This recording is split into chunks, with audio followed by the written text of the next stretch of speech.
Hey guys, it's Greg from Big Goblin again, and today we're going to take a look at a cheap and easy way to spruce up your old computer by adding a good old SSD to it. I know, admittedly most computers already do come with some sort of SSD to speed up boot times and application launches, or if you spend up for it, possibly even a larger SSD to store all your games and media on it. But it's still an important thing to take a look at in case you're looking at buying an old computer or just have an old one but don't really want to spend to buy a new one. Either way, there are plenty of reasons why you'd want to do this, so let's just get to it. You smell that? It smells like a bit goblin. So before we get into anything else, let's go over what an SSD actually is. So SSD stands for solid state drive, and it's pretty much just another storage drive that uses NAND flash chips instead of mechanical spinning platters like you would see in a hard drive. And because it uses NAND flash chips, a lot of times SSDs are just a lot simpler than a hard drive. Whereas both will have some sort of connector to interface with the drive, some sort of controller to store and keep track of where everything is stored on the drive, and in most cases, some sort of faster cache to speed up the quick bursts. At that point, the SSD is pretty much just the NAND flash chips and maybe some capacitors and the actual casing of the drive itself. Whereas with the hard drive, you have all the magnets on the spinning platters themselves, the spindle, read and write heads. So much can go wrong on a hard drive. And SSDs are also just a lot more resilient because there's no moving parts when you're moving them around. So in the context of like a laptop where you're moving them around, possibly throwing them around if you're trying to move quickly, SSDs just make a lot more sense.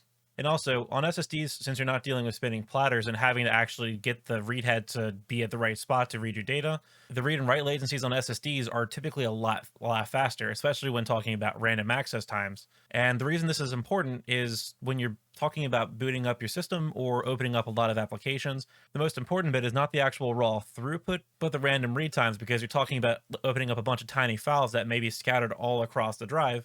And on a hard drive, that's really hard to do. SSDs, however, a lot quicker. And that's why a lot of times people will recommend buying a small SSD for your boot drive if you can't afford having like a super large 2 or 4 terabyte SSD, and simply just getting like a large hard drive to store all of your media. Or a personal anecdote, years ago, probably about 10, 11 years ago, I had a Dell Inspiron desktop that was just slow as molasses because it had a mechanical hard drive in it.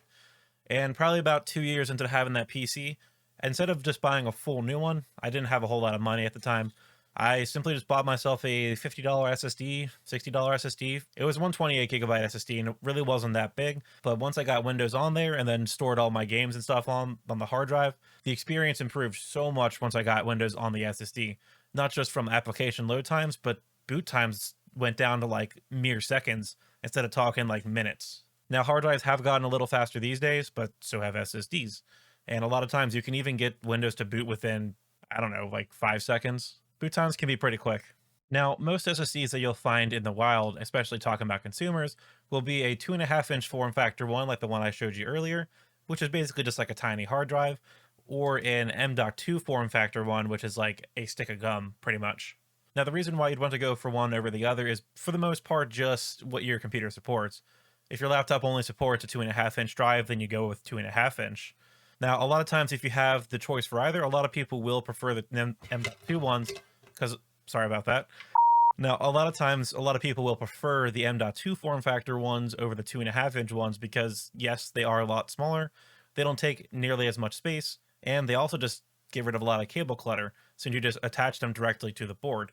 Now, also with the M.2 drives, they can be connected over SATA or NVMe. This one, I believe, is NVMe. Yes, it says right here NVMe. You can't see that from that far away. Will this focus? No, it won't. Sorry, I tried. Whereas with just a 2.5-inch drive, you pretty much only have SATA to work with. Now, SATA isn't that bad. SATA does support up to 6 gigabit per second, depending on the SATA standard that you go with, which anything these days will be SATA 6 gigabit per second. But NVMe is a lot faster because it does support up to 64 operations at a time as opposed to just one at a time. Hence serial ATA. But I will also say, if you're not sure if you really need an NVMe drive or just don't want to spend out for it, you'll do just fine with just a SATA drive. Believe me.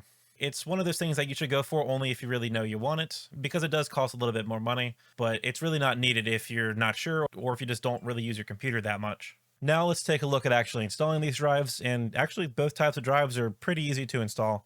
As for your good old 2.5-inch SATA drives, you'll obviously need your drive.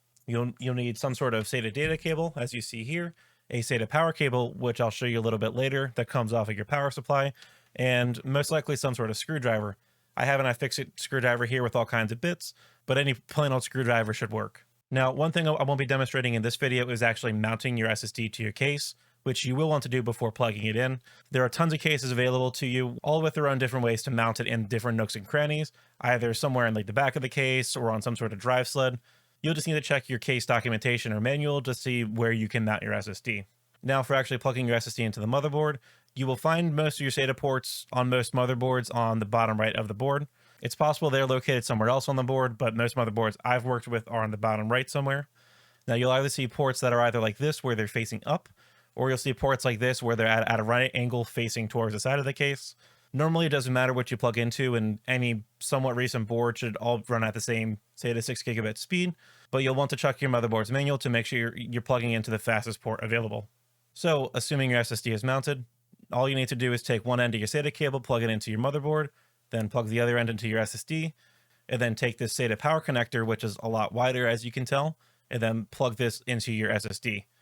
Your SATA power connector will come off your power supply, and if you already have a SATA hard drive installed, there will normally be some sort of cable harness that has multiple SATA power connectors already on it.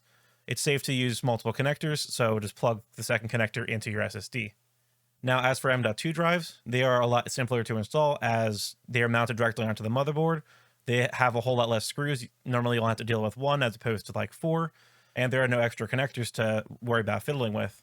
The only thing you'll need to check out is if your board supports NVMe drives or simply M.2 SATA drives, as typically the M.2 SATA drives will have a second notch in the connectors, whereas this one in NVMe drive only has the one notch. Again, just check your motherboard compatibility. That'll explain everything there. So you can find all these M.2 NVMe slots all around your motherboard. Typically, the main one you'll want to use is the one that is located under your graphics card or near your CPU, as you see here. You may also find some on the back of your motherboard, lower down on the motherboard, over on the side, but honestly, it really shouldn't matter which one you plug into. So now that you're going to mount your drive, you just need to make sure you have a mounting nut in the proper slot on your motherboard. As you can see here, there are multiple holes to screw the nut into for multiple size drives. This one's currently in the right spot for this drive, so I'm just going to plug the drive into the slot, push it down gently, and then screw the back of the drive into the mounting nut on the board. And that's it. So now that your drive is installed, all you have to do is install Windows or whatever operating system that you want on the SSD. This process is the same as you would with any other drive. You just simply run through the installation process, and when you're selecting your drive and partitions to install to, you just need to make sure you're installing onto the new SSD. The only real difference here is that if you have a separate drive for all your media files and games and such, after you've installed your operating system, you just need to add that disk as a second storage disk. In Windows 10, you just go to Disk Management by right-clicking on the Start button, clicking on Disk Management and the pop-up that occurs.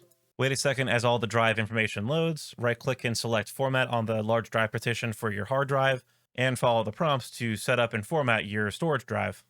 Now, one thing to consider is that it's possible to clone and transfer your current installation over to your SSD, but it's kind of difficult to do so, and especially if you're going from like a large, say, 4 terabyte hard drive down to like a 250 gig SSD, a lot of times the cloning software won't allow that, especially if the files that you have on your current installation are much larger than the new SSD.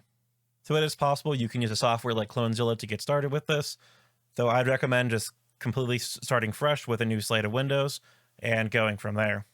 And of course, always make sure that you have backups in case you overwrite something that you don't want to get rid of or lose. Now, of course, we've only been talking about desktop PCs so far, with their big beefy cases and plenty of room for expansion. But if you're on a laptop, chances are you actually can probably swap out your old hard drive for an SSD or just add an SSD for a boot drive. The only thing is, every laptop is different, and I can't exactly show you what to do. I can only show you on a specific model at a specific point in time. So you'll need to check with your laptop manufacturer to see what your drive actually supports. They'll likely have some sort of documentation or specifications on their website detailing what type of drives it supports and up to how many. Now, hopefully by this point, I've explained enough to you that you're able to successfully install and set up an SSD without too much hassle. But before you race off and go and buy one, let's talk about price. Let's dial it back for a second and talk about price. Just as with anything in life, you get what you pay for. And a lot of times getting the cheapest SSD possible isn't the best solution.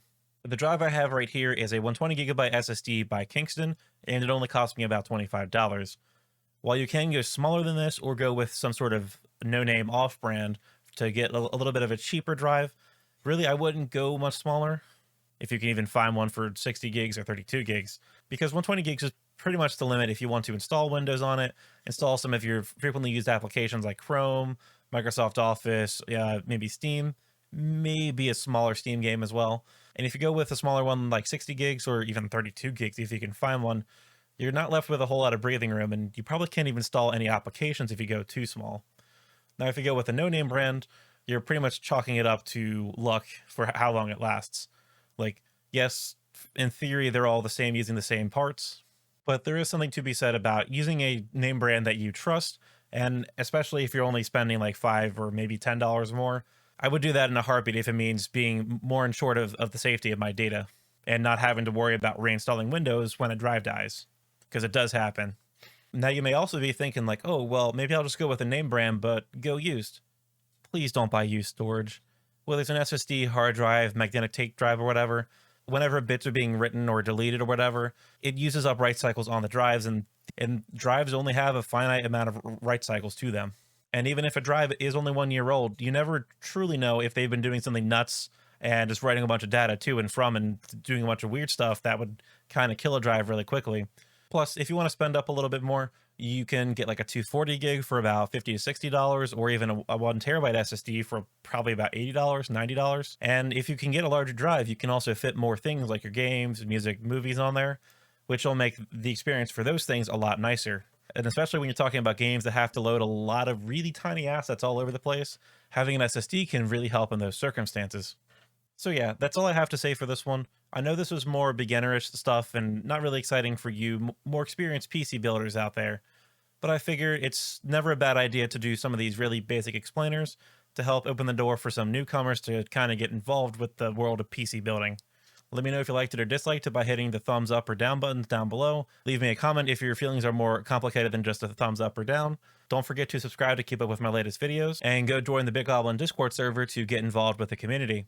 And I will catch you in the next one.